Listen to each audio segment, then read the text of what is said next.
Quando a gente vira mãe, uma das coisas que mais preocupa a gente são as suplementações nos primeiros 2 anos de vida. E o ferro é um grande fator aí nessa preocupação, porque ele às vezes é complicado de dar, porque tem criança que não aceita, porque às vezes os pais não entendem qual é a necessidade desse suplemento, por que que tá dando, né? Por que que é tão importante. Então, hoje eu venho falar aqui nesse vídeo para você sobre suplementação de ferro na criança pequena. Por que que a gente indica, qual é a importância, como que a gente faz essa suplementação e vários outros detalhes. Para quem não me conhece, eu sou a doutora Maria Beatriz Ribeiro, sou pediatra, mamãe do Lipe, e nesse canal eu venho trazer informações de qualidade, com evidência científica, para facilitar a rotina dos pais e das mães aí nessa jornada. Então vamos lá, gente. O ferro é um alimento essencial para a saúde. Para começar, ele participa de uma molécula fundamental no nosso corpo, a hemoglobina. Ela nada mais nada menos é a responsável por carregar o oxigênio que a gente respira para todos os órgãos do nosso corpo. Então, o ferro participa de uma parte fundamental que é o oxigênio no nosso corpo. Além disso, ele participa da formação neurológica, da formação do cérebro da criança e do desenvolvimento motor.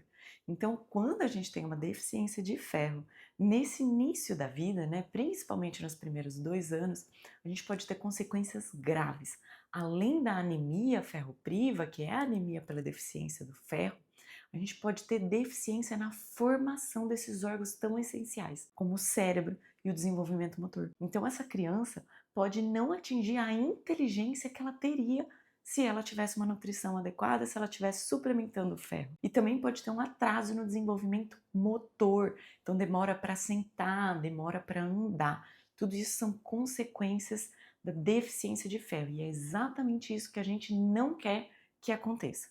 Por esse motivo que as principais sociedades de pediatria, assim como a Sociedade Brasileira de Pediatria, recomendam a suplementação de ferro de rotina nos primeiros 2 anos de idade para todas as crianças, porque a gente não quer que corra o risco de ter essas consequências tão graves aí na formação da criança. Então vou falar das consequências mais detalhadamente que a deficiência de ferro nos primeiros 2 anos de vida pode trazer para a criança. Então ela pode ter um comprometimento irreversível das funções neurológicas, cognitivas, motoras e de linguagem. Então é uma criança que pode ter um atraso de fala, atraso motor, criança que demora para sentar, demora para andar, pode ter um atraso escolar, ele vai ter um déficit escolar, não vai conseguir acompanhar aquela turma do ano, da média das crianças que estão na mesma idade, pode ter um comprometimento da atenção, da memória, do aprendizado, e é por isso que tem esse déficit escolar nas crianças que têm deficiência de ferro. Pode ter um déficit de crescimento, então é uma criança que não consegue ganhar peso bem, não consegue crescer bem.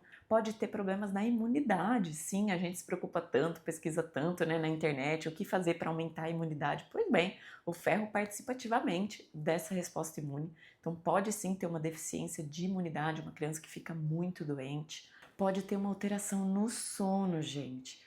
A deficiência de ferro pode causar uma coisa que a gente chama de síndrome das pernas inquietas. Então, a criança que tem um sono agitado, não dorme direito, desperta, se movimenta muito. Então, pode ter uma dificuldade de sono. E a questão da anemia ferropriva. Então, é uma criança que pode ter aí um cansaço, uma fadiga, não consegue se concentrar, não tem ânimo para fazer as atividades físicas, para se envolver, para brincar, por causa da anemia ferropriva, palidez, né, falta de ar, em alguns casos até mais grave. Muitas consequências graves para uma coisa que a gente consegue prevenir muito facilmente com a suplementação de rotina nos primeiros 2 anos de vida. Então, por que esse risco de deficiência de ferro é tão alto? Mesmo se a criança estiver em aleitamento materno, mesmo se a criança for uma criança que depois da introdução alimentar come bem? Sim, gente. Por quê?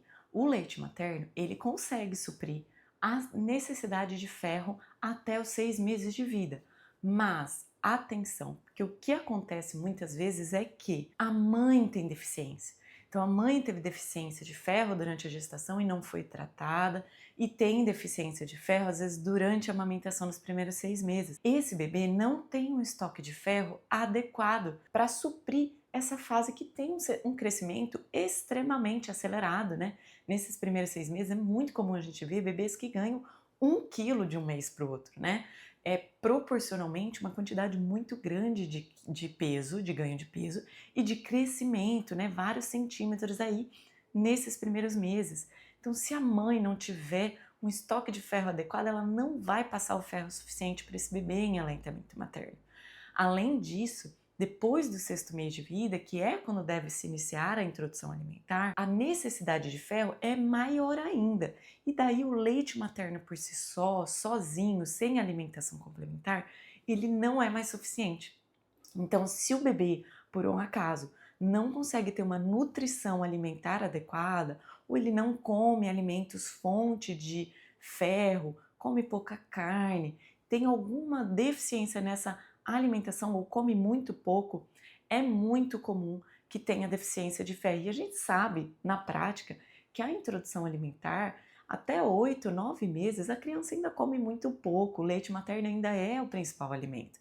E é por isso que é muito frequente a deficiência de ferro nessas crianças. Além disso, tem crianças, tem públicos, né, que tem uma chance maior de ter deficiência de ferro, além da média, que é as crianças que nascem prematura, porque os estoques de ferro e da maioria dos nutrientes, mas principalmente o ferro, ele acontece no bebê, então começa a ser estocado ali aquele ferro para quando o bebê nascer, no último trimestre da gestação, então lá no finzinho da gestação. Quando esse bebê nasce prematuro, ele perde exatamente esse período que ele absorveria a maior quantidade de nutrientes para fazer um bom estoque do seu ferro e de outros nutrientes ali na gestação, para quando ele nascer, ele ter um estoque adequado e suficiente para garantir as necessidades dele, além do que ele vai receber do leite materno. Então, quando o bebê não tem tempo de fazer esse estoque, nasce antes do tempo, esse estoque não é suficiente. Além disso, bebês de baixo peso também têm um risco maior, porque também não conseguem fazer esse estoque de ferro adequado durante a gestação. Então, esses são bebês de risco aí, para que a gente precise suplementar, às vezes até antes do que a maioria das crianças. E aqui eu reforço, a SBP, que é a Sociedade Brasileira de Pediatria, a OMS, que é a Sociedade Mundial de Saúde, recomendam a suplementação de ferro para todas as crianças nos primeiros 2 anos de vida. E daí a gente vai variar o tempo de início e a dose conforme a necessidade da criança, conforme esses fatores de risco, se é prematuro, se é baixo peso, se a mãe teve anemia ferropriva, teve deficiência de ferro. Então, qual é a variação de início, né? Para algumas crianças, a gente geralmente as crianças que não têm nenhum fator de risco, que não tem nenhuma outra complicação, de rotina é a partir de 6 meses de vida, que é quando eles precisam mais do ferro da alimentação, porque o ferro do leite já não é mais suficiente para atender a demanda da criança. Quem vai avaliar os fatores de risco? O pediatra. Ele tem uma tabela, a gente tem uma tabela em que a gente checa fator por fator se aquela criança tem ou não fator de risco, indicação de começar antes. Em algumas crianças a gente começa 3 meses de vida, em algumas crianças que têm um risco ainda maior, até com 1 mês de vida a gente pode iniciar o ferro, e tudo isso é decidido na avaliação de rotina da criança, baseado no manual da Sociedade Brasileira de Pediatria. Então a gente segue ali um norte muito bem estabelecido de dose, de tempo e como a gente vai fazer a suplementação nessas crianças que têm fator de risco. Qual o tipo de ferro que eu vou usar? Gente, é importante dizer que isso não pode ser uma escolha unicamente da família. Isso precisa ser conversado em rotina com o pediatra. Por quê?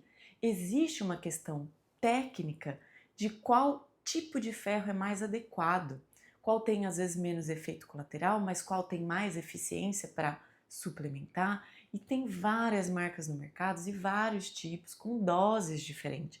Então não troque o ferro da sua criança por conta própria, converse com o seu pediatra, ele vai te ajudar a escolher o melhor ferro para você e para sua família, para o seu filho, tá?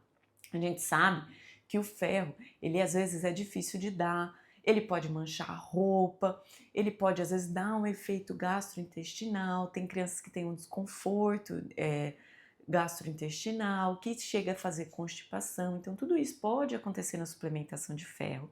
E daí a gente vai vendo de criança para criança qual é o efeito que aquela criança está tendo, se ela está tolerando, se a gente precisa trocar.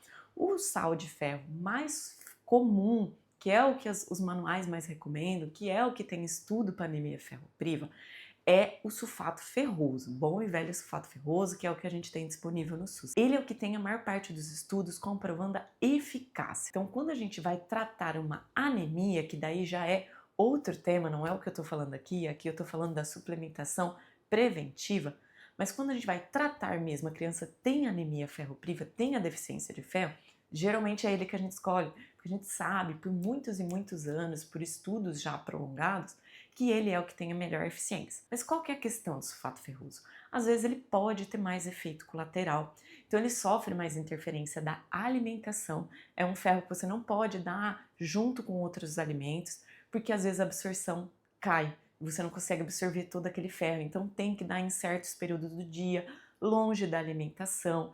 É um ferro que às vezes dá mais constipação, dá mais sensibilidade gástrica. Então tem criança que tolera, mas tem criança que às vezes não tolera. Então, por isso que a gente vai vendo outras opções. Que outras opções que a gente tem? Tem vários, mas os que a gente mais recomenda, além do sulfato ferroso, é o ferro quelado e o ferro polimaltosado ou polimaltose. São boas opções, são opções mais recentes, que têm menos efeitos adversos, então a criança não sofre tantos sintomas ali por causa do ferro e ele não sofre tanta interferência da alimentação, então você consegue dar às vezes junto com a comida para diminuir o desconforto gástrico, não tem tanto medo de perder a absorção desse ferro com a alimentação como a gente tem no sulfato ferroso. Mas lembrando que independente do tipo de ferro que você der, é importante escovar os dentes após todas as doses. Se a gente não tira o ferro do dente, o dente fica manchado. E além disso, tem que ser dado todos os dias na dose correta. Um dia ou outro, esquecer de dar acontece, principalmente quando sai da rotina, às vezes viaja, algum passeio.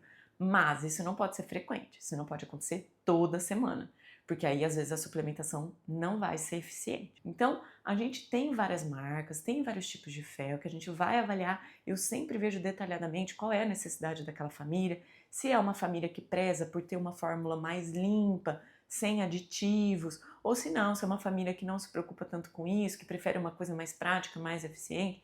Então, tudo isso a gente vai vendo ali. Eu tenho os ferros que eu gosto, que eu uso mais na prática, que são ferros de qualidade com menos aditivos, mas a gente precisa ver qual é a questão da família. De nada adianta eu passar um ferro porque ele é o mais eficiente, como o caso do sulfato ferroso, e aquela família não conseguir dar, porque a criança não toma, porque a criança sofre muito de estômago, porque tem muito efeito colateral de constipação e aquela criança sofre, vomita e não quer tomar e daí não dá o suplemento e a criança vai ter anemia ferropriva. Então não funciona. Eu tenho que fazer uma coisa que vá funcionar para a família. E isso a gente vai vendo, discutindo no dia a dia, conversando, conversa depois pelo WhatsApp, como é que tá, teve efeito, não teve, vamos tentar ajustar, vamos tentar trocar, tá? Mas sempre que for trocar, converse com o pediatra, nunca troque porque vai na farmácia, o farmacêutico recomendou algum ferro diferente, nem porque o vizinho ou um familiar falou, olha, tem um ferro novo, né? A gente está tendo uma enxurrada de novos suplementos aí no mercado e que nem sempre eles cumprem o que promete, porque a suplementação ela não tem uma vigilância e leis tão rigorosas quanto as de medicamento. Então tudo que é suplemento, a gente não tem um critério rigoroso de fiscalização. Então a gente precisa falar com o médico para ver qual que é o confiável. Ferro manipulado. Alguns casos podem ser necessários, quando a gente precisa de uma forma mais limpa, sem aditivos, às vezes aquela criança tem algum tipo de alergia. A gente faz o manipulado, mas não é para todo caso. Não é que ele é melhor do que os ferros que tem no mercado. E, na verdade, a gente precisa fazer numa farmácia de muita confiança e acompanhar o exame de sangue da criança. Porque, às vezes, aquele ferro manipulado não tem a quantidade de ferro que você pediu. Então, às vezes, pode manipular com menos ferro, não tem uma fiscalização, então às vezes pode passar batido e acontecer. E também pode acontecer daquele ferro manipulado não ter uma estabilidade, então são ferros que vencem rápido, no máximo 30 dias já vence, às vezes até antes. Tem que guardar na geladeira, tem todo um cuidado. E às vezes aquele ferro perde a validade antes do tempo, ele deixa de ser eficiente e não é absorvido. Então a gente precisa acompanhar de perto para ver se aquela criança realmente está tendo um bom estoque de ferro. Não é simples a escolha de um medicamento. Eu venho aqui trazer todas essas questões para enfatizar a importância da gente conversar com o pediatra que acompanha a criança para fazer a escolha desse tipo de suplemento, porque não é simples. Tem muitas questões técnicas, além de gosto, de ser fórmula limpa, de ser um ferro novo ou não. Sobre a vitamina C, é importante a gente dizer que quando a gente tem uma boa alimentação rica em cítricos, né, a gente tem uma boa fonte de vitamina C, principalmente laranja e acerola. A acerola tem muito mais vitamina C até do que a laranja. E a gente consegue conservar a acerola diferente da laranja, que a partir da hora que você corta ou espreme o suco, rapidamente aquela vitamina C se perde. Da acerola a gente consegue congelar, por exemplo, a acerola e bater e usar ao longo dos meses sem perder essa quantidade de vitamina C. Se a gente tem um bom estoque, uma boa alimentação, a gente não tem que se preocupar com isso. Essa vitamina C que a gente vai consumindo ao longo do mês, a criança vai consumindo, vai ajudar na absorção de ferro, tá? Não é que eu preciso tomar o ferro com a vitamina C, eu preciso tomar o ferro com suco de laranja. Não, você precisa ter um bom estoque de vitamina C. Então, às vezes as pessoas têm a ideia de que a criança que tem deficiência ou que vai suplementar o ferro precisa tomar um gole de ferro e um gole de vitamina C. Não é isso. Essa vitamina C pode até atrapalhar, a gente nem gosta de fazer vitaminas junto com minerais. O ideal é que você tenha um bom estoque ao longo do mês, tenha um bom consumo de vitamina C. Na maioria das vezes não é necessário suplementar vitamina C.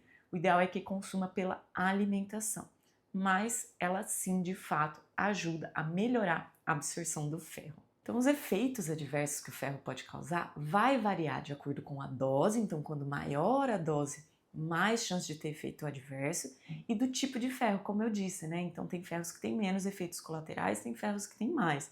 Tudo isso a gente vai vendo no dia a dia quando a criança começa a tomar. Então, às vezes vai ter o cocô escurecido, vai ficar preto por causa da presença do ferro, mas não que isso seja um problema, mas só para avisar os pais que pode acontecer. Pode ter aí um pouco de desconforto gástrico, pode constipar. Então a gente vai manejando com melhora da alimentação, dando mais alimentos laxativos e tentando às vezes fracionar a dose. É que no dia a dia é difícil, né? Dar de manhã e à noite todos os dias. Então se conseguir tomar uma dose só, melhor. Mas caso tiver precisando de uma dose mais alta e ainda assim estiver tendo efeito adverso, a gente pode dividir a dose para reduzir a chance de ter esses efeitos colaterais do ferro. Além disso, é importante a gente sempre dar uma checada ali na receita que o pediatra passou, para a gente conferir, para não confundir a quantidade de ferro com a quantidade de vitamina D, porque ferro em excesso também pode fazer mal. Aliás, qualquer suplemento em excesso pode ser tóxico, não é só o ferro.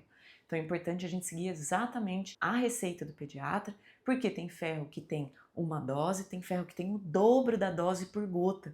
Então, às vezes, se você trocar de um ferro por outro, você pode estar dando o dobro de dose ou metade da dose. Nunca suplementar por conta própria, nunca comprar um ferro por conta própria, trocar essa receita sem conferir com o seu pediatra se é seguro e se está certo e qual é a dose que tem que ser tomada. Então, resumindo, gente, o ferro, suplementação de ferro na primeira infância é uma forma muito simples, indolor, com baixíssimos riscos e que vai ter um efeito muito benéfico na prevenção da anemia ferropriva e desses efeitos deletérios que a deficiência de ferro traz para o desenvolvimento neurológico do sangue, desenvolvimento motor dessa criança para que ela atinja as melhores condições de saúde que ela teria. Se você gostou desse vídeo, curte, compartilha, comenta aqui se ficou alguma dúvida, manda para outros pais que estão tendo dúvida aí, começou essa fase da suplementação, não sabe se tá legal, se não tá. E se quiser um acompanhamento mais de perto, se quiser fazer uma consulta comigo,